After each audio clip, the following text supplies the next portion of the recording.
இந்த தீண்டாமைன்ற பிரச்சனைக்கு முக்கிய காரணமே எரிகின்ற நெருப்பில் எண்ணெய் விடுவதை போல நாம் வந்து என்ன பண்ணிட்டோம், நம்மளுடைய வாக்கு அரசியல் ஒரே காரணத்தினால அதை வளர்த்து கொண்டே வந்துட்டோம்.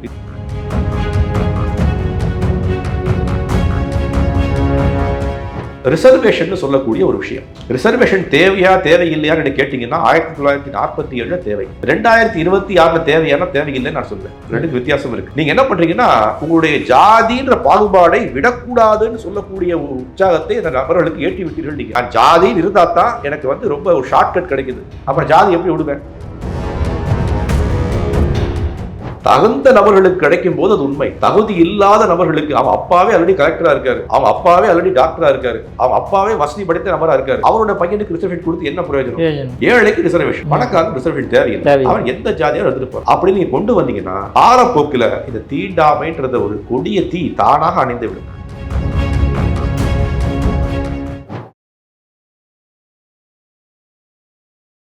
இளையபரத நேயர்களுக்கு வணக்கம். இன்னைக்கு நம்ம நேர்கள் நம்ம சிறப்பு விருந்தினர் இஸ்கானை சேர்ந்த ஸ்ரீராம் தாஸ் அவர்கள் தான். வணக்கம் சுவாமி. வணக்கம். தீண்டாமைன்ற ஒரு விஷயம் இன்னுமே நடந்துகிட்டு தான் இருக்குது, நம்மளால் பார்க்க முடியுது. ஏன் எடுத்துக்காட்டுக்கு நம்ம மயிலாடுதுறையில் பார்த்தோம்னா ஆணவ கொலைன்ற மாதிரி சொல்லி நிறைய பிரச்சனைகள் போய்கிட்டு இருக்குது.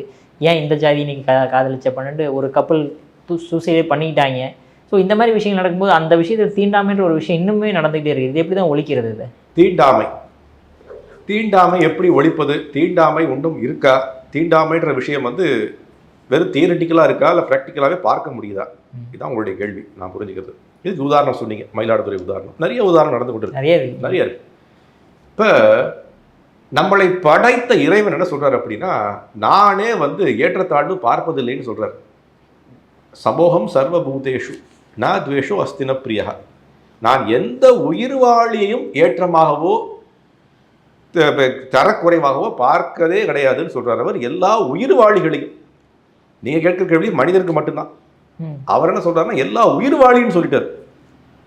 அப்ப என்ன அர்த்தம்? ஒரு கொசுவா இருக்கட்டும், ஒரு எறும்பா இருக்கட்டும், ஒரு பன்றியா இருக்கட்டும், ஒரு நாயா இருக்கட்டும், ஒரு எருமையா இருக்கட்டும், ஒரு யானையா இருக்கட்டும், நீங்களா இருக்கட்டும், நானா இருக்கட்டும், அவருடைய கண்ணுக்கு முன்னால் எல்லாருமே சமம்தான். ஏற்றத்தாழ்வே கிடையாது, நான் பார்க்க போவதே இல்லைன்றதை பகவத்கீதையில கிருஷ்ணர் சொல்லிட்டார். அவர் அப்போ நீங்கள் கேட்கலாம், அவர் பார்க்கறதில்லை, ஆனால் நாம் பார்க்குறோமே. இதுதான் விஷயம். நாம் என்ன பண்ணுறோம், நம்மளுடைய மனசுக்கு தகுந்த மாதிரி ஏற்றத்தாழ்வு இருக்குதான் செய்யுது.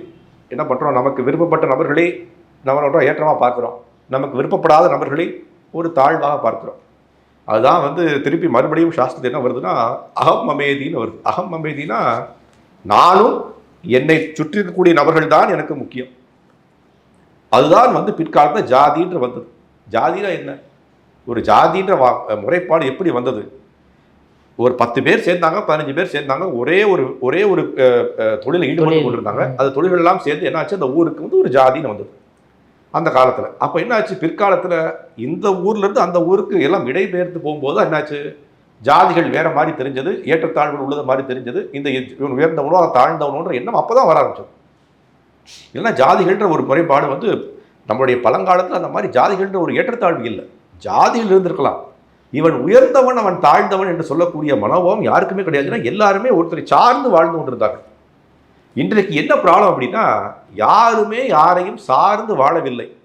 ஆனால் என்ன ஆகுது, நமக்கு அவரை பார்த்தால் பிடிக்கவில்லை, இவரை பார்த்தால் பிடிக்கின்றது, அவரை பார்த்தால் ரொம்ப வெறுப்பு வருகின்றது. அதனால் வெறுப்பை வெறுப்படுத்திக் கொள்கின்றோம் நம்மளுடைய ஜாதின்ற ஒரு முறை மூலியமாக. இப்போ என்னாச்சு, ஜாதிகள்ன்ற முறையை எப்படி வந்து நிவர்த்தி செய்ய முடியும், நடந்து கொண்டே இருக்கின்றது அடுத்த உங்களுடைய கேள்வி. இது ரொம்ப கடினமான விஷயம். ஏன் நான் சொல்கிறேன் அப்படின்னா, எப்பொழுது 1947 நாம் என்ன பண்ணிட்டோம், மக்களாட்சின்னு ஒன்று கொண்டு வந்துட்டோம். சரிங்களா? நமக்கு வந்து அதில் எக்கச்சக்கமான பாசிட்டிவ்ஸ் இருக்குது, நெகட்டிவ்ஸ் இருக்குன்றதை பற்றி நம்ம பேசுவது இப்போ இல்லை. ஆனால் என்னாச்சு, கடந்த 100 வருஷங்களா 80 வருஷங்களா மக்களாட்சி நடந்து கொண்டிருக்கு. இப்போ மக்களாட்சின்னு வந்துட்டா என்ன ஆகும், நம்மளை ஆட்சி செய்யக்கூடியவர்களை தேர்ந்தெடுக்கக்கூடியது மக்கள் தான் தேர்ந்தெடுக்கின்றார்கள். இப்போ அவன் என்ன பண்ணுவார், நான் வந்து எப்படியாவது 5 வருடத்துக்கு ஒரு வாட்டி நான் தான் அரசனாக வரணும் இல்லையா? அதற்கு தேவையான அனைத்து விஷயங்களையும் அவர் செய்து கொண்டு தான் இருப்பார். எப்படியாவது அரசனாக வேண்டும்ன்றது அவருடைய குறிக்கோள், அதுதான் அரசியல். அப்போ என்ன பண்ணுவார், யாரை போய் பார்த்தால் எப்படி எனக்கு ஓட்டு கிடைக்கும், யாரை பார்த்து எப்படி நான் நிவர்த்தி செய்தால் நான் திருப்பி அரசனாக வர முடியும்ன்ற எண்ணத்தில் தான் அவர் வாழ்ந்து கொண்டிருப்பார். அப்படி வாழும்போது அவர் எப்படி வந்து ஒரு சமமான வாழ்க்கை அனைவருக்கும் கொடுப்பதற்கு எப்படி அவர் ஏற்றுக்கொள்வார்? ஏற்றுக்கொள்வதற்கான பாக்கியமே கிடையாது. அவர் என்ன பண்ணுவார்னா, உதாரணத்துக்கு நான் சொல்றேன் உங்களுக்கு, எனக்கு 100 ஓட்டு இந்த கிராமத்தில் இருக்கு, எனக்கு 40 ஓட்டுகள் தேவை நான் ஜெயிப்பதற்கு, 40 ஓட்டுகளை எப்படி நான் எளிதாக பெற்றுக்கொள்ள முடியும் தான் பார்ப்பாரே தவிர, இந்த 100 பேருக்கும் நல்லது செய்வோம்ன்ற எண்ணமே அவருக்கு வருவதில்லை. எதற்காக இந்த இதுக்கும் தீண்டாமைக்கு என்ன சார் சதம் நீ கேட்கலாம். அப்ப என்ன பண்றார் அவர்? அந்த தீண்டாமைன்ற விஷயத்தை அவர் என்ன பண்றார்? அதை வந்து அழிப்பதற்கான எண்ணத்தில் ஈடுபடுவதே இல்லை அந்த அரசன்றவர்.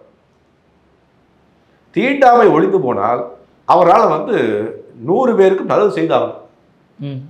புரியுதுங்களா? தீண்டாமைன்றது இருக்கிறதுனால தான் 40 பேருக்கு நல்லது செய்துட்டு அவர் ஓட்டை வாங்கி கொண்டு பிழைத்துக் கொண்டிருக்கின்றார் அவர். இது ஒரு முதல் ப்ராப்ளம் நமக்கு அங்கே தான். என்னாச்சு? இந்த ஓட்டு அரசியல்னு வந்ததுனால இந்த ஓட்டு அரசியல்ல ஜாதிகளும் பாகுபாடுகளும் தீண்டாமையும் இருந்தால்தான் வெற்றி உறுதி அப்படின்ற ஒரு நிலைக்கு தள்ளப்பட்டு விட்டோம் நம்ம. அப்ப அதனால தான் அந்த காலத்துல எப்படி இருந்தது? மன்னராட்சி நல்லா இருந்ததா? எவ்வளோ வழியில மன்னராட்சி நல்லா தான் இருக்கு. இன்னைக்கு உதாரணம் திருப்பி சொல்றேன். மன்னர்ன்றவர் நல்லவராக இருந்தால் நாட்டுக்கு அதை விட சுபிக்ஷம் கிடையவே கிடையாது. நான் அடிக்கடி இந்த விஷயங்களை உங்க சேனல்லையும் சொல்லியிருக்கேன். இன்னைக்கு ஒரு உதாரணம் எடுத்துப்போம், துபாய். இன்னைக்கும் அங்கே என்ன மன்னராட்சி. துபாயில் ஒன்றுமே இல்லாத நாட்டை எப்படி ஒரு உயர்ந்த நாடாக மாற்றுவது, அங்கே இருக்கக்கூடிய அந்த லோக்கல் மக்கள் எப்படி வந்து வாழ்க்கை தரத்தை உயர்த்துவதுன்றத அந்த அரசர் அவருடைய விஷனுடைய காரணமாக முன்னெட்டி காட்டிவிட்டார். கரெக்டுங்களா? அவர் சம்பாதித்தாரா இல்லையான்றது அடுத்த விஷயம். ஆனால் அனைவரையும் சேர்த்து முன்னேற்றி கொண்டு வந்தார்ன்றதுல யாருக்கும் சந்தேகமே இல்லை, இல்லையா? அப்போ அங்கே வந்து அரசியல் இல்லை, அங்கே ஓட்டு இல்லை, அங்கே எந்த விதமான மாற்று இதுவும் இல்லை. இது எதற்கு உதாரணமாக சொன்னேன்? நான் இந்த வருடம் ஜனவரி மாதம் அங்கே சென்றிருந்தேன் ஒரு ப்ரோக்ராமுக்கு. உங்களுக்கு தெரியும், முன்னாடி நான் வேலை செய்து கொண்டிருந்தேன். நான் வந்து ரொம்ப வருடங்கள் வந்து துபாயில் பேங்கராக இருந்தேன். அப்போ நம்மளுடைய பழக்கத்தில் இருந்த அந்த அசிஸ்டன்ட் மினிஸ்டர் ஒருத்தர் இருக்கார், அவங்க லோக்கல், அவருடைய அரபு நாட்டுக்காரர். அவரே ஒரு நிகழ்ச்சியில் பார்க்கறதுக்கான வாய்ப்பு கிடைச்சது. 2 பேரும் ஒரு 1/2 மணி நேரம் பேசி கொண்டிருந்தோம். அப்போ அவர் என்கிட்ட கேட்ட கேள்வி உங்களுக்கு சொல்கிறேன், இது ரொம்ப விசித்திரமான கேள்வி. என்கிட்ட கேட்ட, எனக்கு ஒரே ஒரு விஷயம் மட்டும் புரியவே இல்லை சுவாமி, என்னன்னா நீங்கள் வந்து உங்களுடைய நாட்டில் எப்படி வந்து ஒரு growth எப்படி கொண்டு வரீங்க, ரொம்ப ரொம்ப கஷ்டமாச்சு அப்படின்னு கேட்டார். நான் சொன்னேன், என்ன காரணம்? இவ்வளோ பெரிய நாடு ரொம்ப அருமையாக நடந்து கொண்டு இருக்கு, என்ன விஷயம்? அவர்கிட்ட சொன்னார், அப்போ ஒவ்வொரு 2-3 வருடங்களுக்கும் ஒரு தேர்தல் வந்து கொண்டே இருந்தால், ஒவ்வொரு 2-3 வருடங்களுக்கும் நம்ம வந்து ஆளை மாற்றி கொண்டே இருந்தால், ஒவ்வொரு 2-3 வருடங்களுக்கும் நம்ம வந்து இந்த மாதிரி இவர் தான் நம்மளை நாட்டை வழிநடத்த போராட்டு இருந்தால் எப்படி நாட்டை வந்து ஒரு உயர்ந்த பாதை கொண்டு போக முடியும்? அவர் என்ன சொன்னார்ட்ட, எங்களுடைய தலைவர், எங்களுடைய அரசர் என்ன பண்ற, கடந்த 50-60 வருடங்களாக இந்த நாட்டை ஒரு முன்னேற்ற பாதைக்கு கொண்டு போனதுக்கான முக்கிய காரணமே அரசாட்சி தான். உங்க எல்லாருக்கும் தெரியும், அவரை நான் பார்த்திருக்கேன் 20 வருஷத்துக்கு முன்னாடி எவ்வளவு ஒரு ஏழ்மையில் இருந்தார். இன்னைக்கு வந்து எப்படின்னா அவர் அசிஸ்டன்ட் மினிஸ்டரா இருக்கார். அவங்களுக்கு பெரிய ஆயில் வெல்த்லாம் கிடையாது. உங்களுக்கு தெரியும், துபாயில் வந்து எண்ணெயே கிடையாது. எப்படி வளர்த்தார்கள்? அப்போ ஒரு சீரிய சிந்தனை, ஒரு தொலைநோக்கு பார்வை, எப்படி நாட்டை முன்னேற்ற வேண்டும்ன்ற ஒரு தொலைநோக்கு பார்வையினால முடிஞ்சது. அப்போ அவர் என்ன கேட்குற, உங்கள் நாட்டில் ஒரு அரசன்னு வரக்கூடியவனுக்கு எப்படி தொலைநோக்கு பார்வை இருக்க முடியும்? அவருடைய சிந்தனை எப்படி இருக்கும்? நான் எப்படி எலெக்ஷனை ஜெயிப்பது தான் இருக்கும், உண்மையா? அப்போ எலெக்ஷனை ஜெயிப்பதற்கு என்ன தேவை? ஓட்டு தேவை. ஓட்டு எப்படி கிடைக்கும்? யாரை எப்படி எப்படி வந்து பிரித்து ஆண்டால்தான் ஓட்டு கிடைக்கும். பிரித்து ஆண்டால்தான் நாட்டை ஆள முடியும். பிரித்து ஆள்வது தான் பிரிட்டிஷ்காரர்கள் செய்தார்கள், அதை நாம் செய்து கொண்டிருக்கோம். அப்ப தீண்டாமையை வளர்ப்பது எது? ஓட்டு அரசியல். இது முதல் விஷயம். இரண்டாவது விஷயம் என்ன பண்ணிட்டோம், 1947 கேட்கணும். அதாவது சுவாமி, இப்போ நீ சொல்ற மாதிரி மக்களாட்சி இல்லாம சொல்ற மாதிரி மன்னராட்சி அப்படிங்கும்போது அந்த மன்னர் நல்லவராக இருந்துட்டா பரவாயில்ல, கெட்டவராக இருந்துட்டாருன்னா? நான் இப்போ இன்னொரு கேள்வி உங்கள்கிட்ட கேட்கிறேன். இப்போ நீங்கள் வந்து மொத்தம் இந்தியாவில் உங்களுக்கு தெரியுமான்னு தெரியல, 10,400 மன்னர்கள் இருக்காங்க. தெரியுமா உங்களுக்கு? யார் 10,400 மன்னர்கள்? இந்தியாவில் மொத்தம் எவ்வளோ மன்னர்கள் இன்னைக்கு? 10,400 மன்னர்கள். எப்படி சொல்லட்டுமா உங்களுக்கு? உங்களுடைய எம்எல்ஏ ஒரு மன்னர், ஒரு எம்பி ஒரு மன்னர், உங்களுடைய கவுன்சிலர் ஒரு மன்னர். புரியுதா உங்களுக்கு? புரியுது சுவாமி. ஒருவேளை அவங்க கெட்டவங்கள இருக்கிற பட்சத்துல 5 வருஷத்துல நம்ம அவரை மாத்திர முடியுது இல்ல. ஆனா இப்ப நான் உங்கள்கிட்ட தான் கேட்கிறேன், நீங்க வந்து உங்களுக்கு வயது எவ்வளவு ஆச்சு? 30-35 வயசு இருக்குமா உங்களுக்கு? நீங்க இது வரைக்கும் அப்ப வந்து 5 வருஷம்னா 7 அரசியலை பார்த்துட்டீங்க, 7 எலெக்ஷனை பார்த்துட்டீங்க. 7 எலெக்ஷன்ல நீங்க நல்லவர் ஒருத்தரை காட்டுங்க பார்ப்போம். காமிக்க முடியல. 10,000 பேரை 7 முறை பார்த்துட்டீங்க. அப்ப 70,000 பேரை பார்த்துட்டீங்க. 70,000 பேர் நல்லவரை தேர்ந்தெடுக்க முடியல உங்களால. இல்லையா? நான் சொல்ற உதாரணம் புரியுதா உங்களுக்கு? என்ன காரணம்? என்ன காரணம் என்றால், அதுதான் சொல்ல வரேன். என்ன காரணம் என்றால், மக்களாட்சியில் இருக்க குறைபாடு என்ன அப்படின்னா, நீங்க நினைக்கிற மாதிரி 5 வருஷத்துக்கு ஆளை மாற்றி விட முடியுமோன்ற ஒரு மயோபிக் விஷன் சொல்வேன். மயோபிக் விஷன்னா என்ன? நமக்கு வந்து ஒரு குறுகிய பார்வை. ஒரு 5 வருஷத்துல மாத்திரலாம்ல எப்படின்னு பார்ப்போமே இப்படின்னு சொல்லித்தான் என்ன ஆச்சுன்னா 5 வருஷமா நம்மளுடைய நாட்டினுடைய ஒரு உயர்வை தாழ்த்தி கொண்டே வரோம் நம்ம. அப்ப அங்க என்ன நடக்கும்? அதான் திருப்பி சொல்றேன். அங்க என்ன நடக்கும் அப்படின்னா, நீங்க கேட்கலாம், அங்க வந்து ஒரு நபர் வந்துட்டார், அவர் தீயவனா இருக்கார். தீயவனா இருந்தாலும் வந்து என்ன ஆகும்னா நாட்டையே வந்து கெடுத்து விடுவாரு. உண்மைதான், நீங்க சொல்லக்கூடிய விஷயங்கள் ஆப்பிரிக்காவில் நடந்து கொண்டுதான் இருக்கு. இன்னைக்கு ஆப்பிரிக்காவுக்கு போனீங்கன்னா நிறைய இடங்கள்ல வந்து மன்னர் மட்டும் ரொம்ப ஏகாபத்தியத்துடன் வாழ்ந்து கொண்டிருக்கார். மக்கள் எல்லாம் வந்து ரொம்ப ரொம்ப கஷ்டப்பட்டு கொண்டிருக்காங்க. கரெக்டு தான் நீங்க சொல்றது. அதுக்கு தான் என்ன நடக்கும் அப்படின்னா, அதுதான் என்ன சொல்ல வரேன், நாம வந்து என்ன பண்ணுவோம், மக்கள் எல்லாம் ஒன்று திரள்வார்கள். மக்கள் வந்து அரசனுக்கு எதிராக போர்க்கூடிய உயர்த்துவார்கள். அரசன் செல்ல நான் மாற்றக்கூடிய நம்ம நிலைக்கு வரும். இரண்டிலேயுமே வந்து ப்ரோஸ் அண்ட் கான்ஸ் இருக்கு. இதுலேயும் ஒரு நல்ல வழி இருக்கு, அதுலேயும் தீய வழி இருக்கு. இதுலேயும் நல்ல வழி இருக்கு, அதுலேயும் தீய வழி இருக்கு.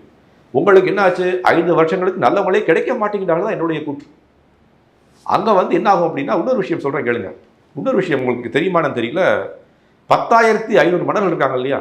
இந்த 10,500 மன்னர்களில் எவ்வளவு பேருக்கு என்ன தெரியும்? அவங்களுக்கு தன்னுடைய செயல் என்ன, ரோல்ஸ் அண்ட் ரெஸ்பான்சிபிலிட்டிஸே தெரியாதுன்னு நிறைய பேருக்கு. அதற்கு மிகச்சிறந்த எடுத்துக்காட்டு என்ன? நம்ம தமிழ்நாட்டில் நடந்த தேர்தல் தான். உண்மையாக நான் சொல்கிற விஷயம் புரியுதா இல்லையா உங்களுக்கு? என்னுடைய ரோல்ஸ் என்ன, ரெஸ்பான்சிபிலிட்டி என்னன்னு தெரியாதவர்களே மன்னராக மாற்றி விட்டீர்கள். நீங்கள் மாற்றிட்டீங்களா? அப்போ என்ன நடக்கும்? அப்போ என்ன செய்ய வேண்டும் என்றே தெரியாத நபர்களை அவர்களுக்கு, நான் இப்போ உதாரணத்துக்கு சொல்கிறேன், நான் வந்து டாக்டர் ஆகணும். டாக்டர் ஆகணும் என்ன, 6 வருடங்கள் 5 வருடங்கள் நீங்கள் வந்து அதுக்கு முன்னாடி 14 வருடங்கள் பள்ளிப்படிப்பை முடிச்சுட்டு 14 வருடங்கள் பள்ளிப்படிப்பை முடிச்சுட்டு 5 வருடங்கள் படிப்பை முடிச்சுட்டு 1 வருஷம் வந்து ஹோம் சர்ஜனாக வந்து ஹோம் இதில் வந்து ட்ரைனிங் எடுத்துட்டு, அப்போ 14 + 6 20 வருஷம் ட்ரைனிங்க்கு அப்புறம் தான் நீங்கள் டாக்டராகவே ஆக முடியும். ஒரு இன்ஜினியர்னா என்ன, 14 + 4. ஒரு கிராஜுவேட்னா என்ன, 14 + 3. புரியுதுங்களா? 17 வருஷங்கள் உங்களுக்கு வந்து அதுக்குரிய விஷயங்களை சொல்லி கொடுத்து அவங்க கொண்டு வரோம். ஆனால் நம்மளை அரசாளக்கூடிய நபருக்கு மட்டும் எதுவுமே தேவையில்லைன்னு வச்சுட்டோமே. அவருக்கு எந்த விதமான தகுதியும் தேவையில்லை. வெறும் வந்து நம்ம நாட்டினுடைய குடியுரிமை பெற்ற ஒரு நபராக இருந்தாலே போதும்னு சொல்லி கொண்டுட்டோம் அப்படின்னா என்ன ஆகும்? அவர் எந்த ஒரு தகுதியும் வளர்த்து கொள்ளவே இல்லை. தகுந்த நபர் தான் போட்டியிட முடியும் அப்படின்னு அவருக்கு ஒரு டெஸ்ட் வச்சு, அவர் அந்த டெஸ்ட்டில் பாஸ் பண்ணி, அந்த டெஸ்ட் மூலியமாக அவருக்கு ஒரு சர்டிஃபிகேஷன் கிடைச்சு, அந்த டெஸ்ட் மூலியமாக அவர் வந்து இவர் தகுந்த நபர் தான் சொல்லி கொண்டு வந்தீங்கன்னா, அட்லீஸ்ட் நீங்கள் சொல்கிற மாதிரி படித்தவர்களும் விஷயம் தெரிந்தவர்களும் தனக்கு என்ன செய்ய வேண்டும் செய்யக்கூடாதுன்னு தெரிந்த நபர்களும் வருவதற்கு வாய்ப்பு இருக்குது. அதுவும் இன்னைக்கு இல்லை. அப்போ நீங்கள் கேட்ட கேள்வி எங்கேயோ போயிடுச்சு. இப்போ நீங்கள் தீண்டாமையை பற்றி கேட்டீங்க, நான் எங்கேயோ போயிட்டேன். ஆனால் என்ன விஷயம், இதுதான் வந்து ரூட் காஸ் அனாலிசிஸ். பல்லில் வலி என்ன பண்ணுறான், ரூட் கேனால் ட்ரீட்மெண்ட் பண்ணுறான். என்ன பண்ணுறான் அவன், அந்த ரூட்டை போய் எடுக்கிறான். எதுக்கு எடுக்கிறான்? ரூட் வரைக்கும் அழுகி போச்சு. ஆமாம், கரெக்டுங்களா? மேலே பல்லு சொத்தை, அந்த சொத்தை எங்கே வரைக்கும் போயிடுச்சு, ஆணி வேறு வரைக்கும் போயாச்சு. அதுதான் நம்ம சமுதாயத்தில் இந்த தீண்டாமைன்ற பிரச்சனைக்கு முக்கிய காரணமே. முன்னாடி தீண்டாமை இருந்ததா இல்லையான்றது அடுத்த விஷயம். இன்னைக்கு என்னாச்சு, அந்த தீண்டாமையை வந்து எரிகின்ற நெருப்பில் எண்ணெய் விடுவதை போல நாம் வந்து என்ன பண்ணிட்டோம், நம்மளுடைய வாக்கு அரசியல்ன்ற ஒரே காரணத்தினால அதை வளர்த்து கொண்டே வந்துட்டோம். இது ஒரு விஷயம். 2வது விஷயம் இதை விட இன்னும் கொடூரமானது என்னன்னா, என்ன விஷயம் பண்ணிட்டோம், இந்த ரிசர்வேஷன் சொல்லக்கூடிய ஒரு விஷயம். ரிசர்வேஷன் தேவையா தேவையில்லையான்னு கேட்டிங்கன்னா 1947 தேவை, 2026 தேவையான தேவையில்லைன்னு நான் சொல்வேன். ரெண்டுக்கு வித்தியாசம் இருக்கு. 1947 தேவைப்பட்டிருக்கலாம். ஏன்னால் உங்களுக்கு இந்த பெரிய நாட்டை நிர்வாகம் செய்வதற்குரிய தகுந்த நபர்கள் இல்லாமல் போனாங்க. அப்போ அனைவருக்கும் கல்வி கொடுக்க வேண்டும், அனைவருக்கும் கொஞ்சம் உயர்த்த வேண்டும். ஏற்றத்தாழ்வுகள் இருந்திருக்கலாம். ஏற்றத்தாழ்வுகள் வந்து ஜாதி வாழாக இருந்திருக்கலாம், அதே மாதிரி ஒரு எக்கனாமிக்கலாகவும் இருந்திருக்கலாம் இல்லையா? அப்போ அது சரி செய்வதற்கு ஒரு ரிசர்வேஷன் தேவைப்பட்டது. அதுதான் வந்து அம்பேத்கர் ரொம்ப அழகாக சொன்னார். இந்த ரிசர்வேஷன்ன்றது ஒரு டெம்பரரி டூலாக இருந்தால் நாடு முன்னேறும், அது பெர்மனன்ட் டூலாக மாறினால் நாட்டை கெடுக்கும். அதுதான் நீங்கள் கேட்ட கேள்வி. இன்னைக்கு நம்ம என்ன பண்ணிட்டோம், அந்த ரிசர்வேஷனை 80 வருடங்களாக நடத்தி கொண்டே வரோம். வெற்றி பெற்று தாழ்ந்த சமுதாயத்திலிருந்து சொல்லக்கூடிய நபர்களை கூட என்ன பண்ணிட்டோம், 2-3 தலைமுறைகள் அவங்க வந்து ரிசர்வேஷன் மூலியமா மேல வந்துட்டாங்க. ஆனா அவங்களுக்கு திருப்பி ரிசர்வேஷன். அப்ப என்ன நடக்கும்? நீங்க என்ன பண்றீங்கன்னா, உங்களுடைய ஜாதின்ற பாகுபாடை விடக்கூடாதுன்னு சொல்லக்கூடிய ஒரு உற்சாகத்தை அந்த நபர்களுக்கு ஏற்றி விட்டீர்கள் நீங்க. நான் ஜாதின்னு இருந்தா தான் எனக்கு வந்து ரொம்ப ஒரு ஷார்ட்கட் கிடைக்குது. அப்புறம் ஜாதி எப்படி விடுவேன்?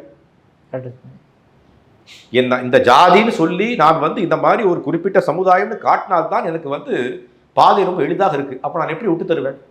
100க்கு 60 எடுத்தாவே பாஸ். அதுதான் பாஸ்.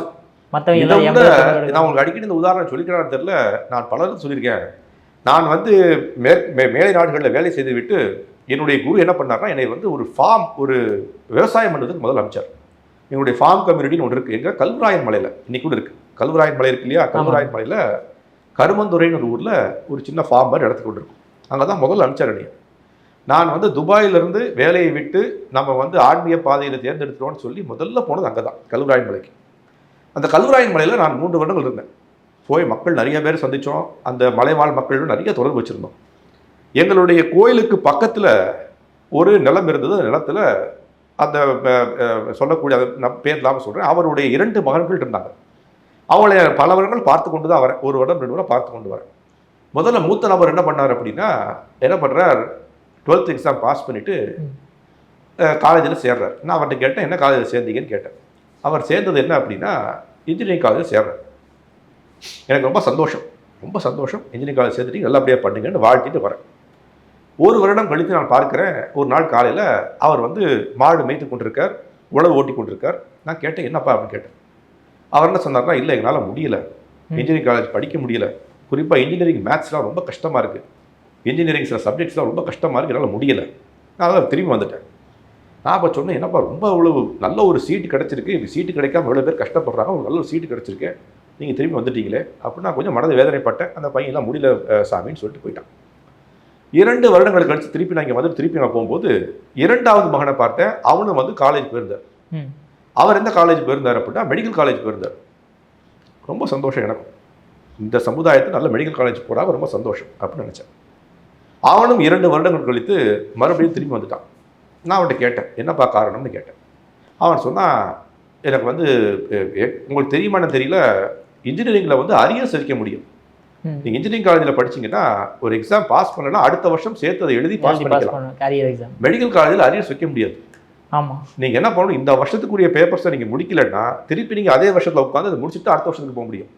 அப்போ 5 வருஷம் படிப்பு 8 வருஷம் ஆகலாம், 9 வருஷம் கூட ஆகலாம்.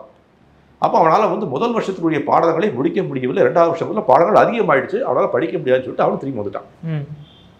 நான் அப்புறம் கேட்டேன் அவங்கள்ட்ட 2 பேருக்கையும், எவ்வளோ மார்க் நீங்கள் வாங்கினீங்க இதில் 12th?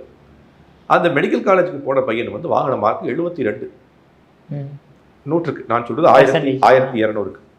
அந்த இன்ஜினியரிங் காலேஜுக்கு போன பையன் வாங்கின மார்க்கு 64. தவறு இல்லை. இப்போ நீங்கள் என்ன பண்ணிட்டீங்க, அவனுக்கு ஒரு ஊந்துதல் கொடுக்கணும்னு சொல்லி, அவனை முன்னேற்ற வேண்டும்னு சொல்லி அவனுக்கு ஒரு அழகான ஒரு வாய்ப்பை ஏற்படுத்தி கொடுத்தீங்க. அவனால் முடியலை, அவன் திரும்பி வந்துட்டான். இப்போ என்ன நடக்கும்? நான் எதுக்கு இந்த உதாரணம் சொல்கிறேன், அப்போ நீங்கள் சொல்கிறது அவனுக்கு வந்து அந்த வாய்ப்பை கொடுக்கவில்லை என்றால் நடந்திருக்கும். நீங்கள் கேட்பீங்க, இந்த 2 நபர்களையும் நீங்கள் வந்து இது காட்டுறீங்க உதாரணம். உலகத்தில் நீங்கள் சமுதாயத்தில் 1000 உதாரணங்கள் இருக்குது. இந்த ரிசர்வேஷனால் முன்னேறியவர்கள் நீங்கள் காட்டுவீங்க. உண்மை, தகுந்த நபர்களுக்கு கிடைக்கும் போது அது உண்மை. தகுதி இல்லாத நபர்களுக்கு, அவன் அப்பாவே ஆல்ரெடி கலெக்டராக இருக்கார், அவங்க அப்பாவே ஆல்ரெடி டாக்டராக இருக்கார், அவங்க அப்பாவே வசதி படைத்த நபராக இருக்கார், அவரோட பையனுக்கு ரிசர்வேஷன் கொடுத்து என்ன பிரயோஜனம்? அப்போ நீங்கள் என்ன பண்ணிட்டீங்க, 80 வருஷங்களாக இந்த ரிசர்வேஷன்ற ஒரு விஷயத்தை கொண்டு வந்து என்ன பண்ணிட்டீங்க அப்படின்னா, சமுதாயத்தில் ஏற்றத்தாழ்வை இன்னும் அதிகப்படுத்தி விட்டீர்கள். இன்னைக்கு உதாரணத்துக்கு சொல்கிறேன், உங்கள் உதாரணம் கேட்குறேன். உங்களுடைய ஆஃபீஸில் வேலை பார்க்குறீங்க, இங்கே வேலை பார்க்கக்கூடிய 10 நபர்கள் இருக்கீங்க. இந்த 10 நபர்களில் ஒருத்தருடைய ஜாதி உங்களுக்கு தெரியுமா? ஏன் தெரியல? 10 பேர் இருக்கீங்கல்ல, யாராவது வந்து கேட்டிருக்கீங்களா? கேமராமேன் இருக்காரு, நீங்கள் இருக்கீங்க, எல்லாம் ஒர்க் பண்ணுறாங்க, யாருக்கையாவது ஜாதி என்னன்னு கேட்டிருக்கீங்களா? என்ன காரணம்? என்ன காரணம் என்றால், உங்களுடைய தொழிலுக்கு அந்த ஜாதி தேவையில்லை. அவர் கேமராமேன் எந்த ஜாதியாக இருந்தால் என்ன, ஆப்ரேட் பண்ண தெரிஞ்சால் போதும். ஆங்கராக இருக்கீங்க நீங்கள், உங்களுக்கு எந்த ஜாதியாக இருந்தால் என்ன, கேட்க தெரிஞ்சால் தெரியும், எப்படி எடுத்துக்கொண்டு செல்ல வேண்டும் தெரிஞ்சால் போதும். ஆக கம்ப்யூட்டர் ஒர்க் பண்ணக்கூடிய நபருக்கு என்ன தேவை, கம்ப்யூட்டர் எப்படி ஒர்க் பண்ணுறதுன்னு தெரிஞ்சால் போதும், எந்த ஜாதியாக இருந்தாலும் தேவையில்லை. அப்போ ஜாதி எங்கேருந்து வருது? நாம் என்ன பண்ணுறோம், இந்த படிப்பிற்கு, இந்த வேலைக்கு, இந்த ஒரு கவர்மெண்ட் ஜாபுக்கு, இந்த ஜாதியினருக்கு முன்னுரிமைன்னு கொடுத்ததுனால நாம் என்ன பண்ணுறோம், என்னுடைய ஜாதி இதுன்னு உயர்த்தி காட்டக்கூடிய ஒரு மனோபாவம் நமக்கு வந்து விட்டது. அப்போ வேலைக்கு வந்த உடனே அவன் என்ன ஜாதின்னு உங்களுக்கு தெரிஞ்சிடும். அவன் படிப்புக்கு வந்தவொடனே என்ன ஜாதின்னு உங்களுக்கு தெரிஞ்சாச்சு. அப்போ என்ன பண்ணுவான், அவங்க ஜாதிக்காரங்களா ஒன்று சேருவாங்க, அவங்க ஜாதிக்காரங்களா ஒன்று சேருவாங்க, 2 பேருக்கும் போராட்டம், 2 பேருக்கும் ஒரு போட்டி, 2 பேருக்கும் ஒரு எதிர்ப்பு, 2 பேருக்கும் ஒரு அடிதடி நடந்து கொண்டு தானே இருக்கு. அப்போ என்ன பண்ணணும், இதை அதுக்கு தான் என்ன பண்ணணும், நல்ல ஒரு சிஸ்டம் கொண்டு வந்தாங்க. எக்கனாமிக்கல் ரிசர்வேஷன் கொண்டு வரணும். எக்கனாமிக்கல் ரிசர்வேஷன் என்ன, ஏழை யாரு, பணக்காரன் யாரு. ஏழைக்கு ரிசர்வேஷன், பணக்காரன் ரிசர்வேஷன் தேவையில்லை, அவன் எந்த ஜாதியாக எடுத்துட்டு போறான் அப்படின்னு நீங்க கொண்டு வந்தீங்கன்னா காலப்போக்கில் இந்த தீண்டாமைன்றத ஒரு கொடிய தீ தானாக அணைந்து விடும். நீங்க அதை செய்யாமல் விட்டீங்க அப்படின்னா இந்த கொடிய நோய் போக்கவே முடியாது. திருப்பி மறுபடியும் சொல்யூஷனுக்கு வரேன். மறுபடியும் இந்த தீண்டாமை என்று சொல்லக்கூடிய இந்த கொடிய தீயை வந்து திருப்பி அணைப்பதற்கும் ஒரே வழி என்ன, ஆன்மீகம் தான். உதாரணமாக சொல்கிறேன், என் கோயில் இருக்குது, நீங்கள் சொன்ன அதே உதாரணம் தான். உங்கள் எப்படி உங்கள் ஆஃபீஸில் யாரையும் நீங்கள் ஜாதியை பற்றி கேட்குறீங்க, எங்கள் கோயிலையும் யாரையும் ஜாதியை பற்றி கேட்குதில்லை. என்னுடைய பூஜாரி என்ன ஜாதின்னு எனக்கு தெரியாது. பட் இருந்தாலுமே சில கோயில்களில் வந்து உள்ள அலோவ் பண்ணுறதே இல்லையா சார்? மீன் அதுதான் இன்னொரு மிகப்பெரிய விஷயம். என்ன காரணம் அப்படின்னா, அந்த ஜாதியினராக ஒரு கோயிலை கட்டி விட்டு எங்கள் ஜாதி மட்டும்தான் பகவான்கிட்ட போக முடியும்ன்ற ஒரு எண்ணத்தை ஏற்படுத்தி விட்டார்கள். அதுதான் இன்னொரு குறைபாடு. என்றைக்குமே அரசர்கள் கட்டிய கோயில் இருக்கு, அரசர்கள் கட்டிய கோயிலில் என்றைக்குமே இந்த ஜாதி போகக்கூடாதுன்னு என்றைக்குமே இருந்தது இல்லையா? என்றைக்கு நான் கேள்வி கேட்கிறேன், மதுரை மீனாட்சி அம்மன் கோயிலில் தாழ்ந்த ஜாதிகள் போகக்கூடாதுன்னு எங்கேயாவது எழுதியிருக்காங்களா? இப்போ ஸ்ரீவில்லிபுத்தூர் பெரிய கோயிலில் வந்து யாராவது இந்த ஜாதி போகக்கூடாதுன்னு எங்கேயாவது சொல்லப்பட்டிருக்கா? இல்லை. சிறு சிறு கோயில்களில், கிராமங்களில் இருக்கக்கூடிய கோயில்களில் ஒரு ஜாதியினரே ஒரு கோயிலை கட்டி எங்கள் ஜாதியினர் மட்டும்தான் கோயிலுக்கு போக முடியும்ன்ற ஒரு வரையறை ஏற்படுத்தி விட்ட பிறகு அந்த ஜாதிக்குள்ளே கோயிலையும் கொண்டு வந்துட்டீங்க. அப்போ ஆன்மீகம்ன்ற பாதையில் வரும்போது தான் இதுதான் பகவத்கீதை கிருஷ்ணன் சொல்கிறார். அப்படின்னா வித்யா வினய சம்பன்னே கவி ஹஸ்திரி சுனீச்சைவ சொபாக்கைச்ச பண்டிதா சமதர்ஷினகா.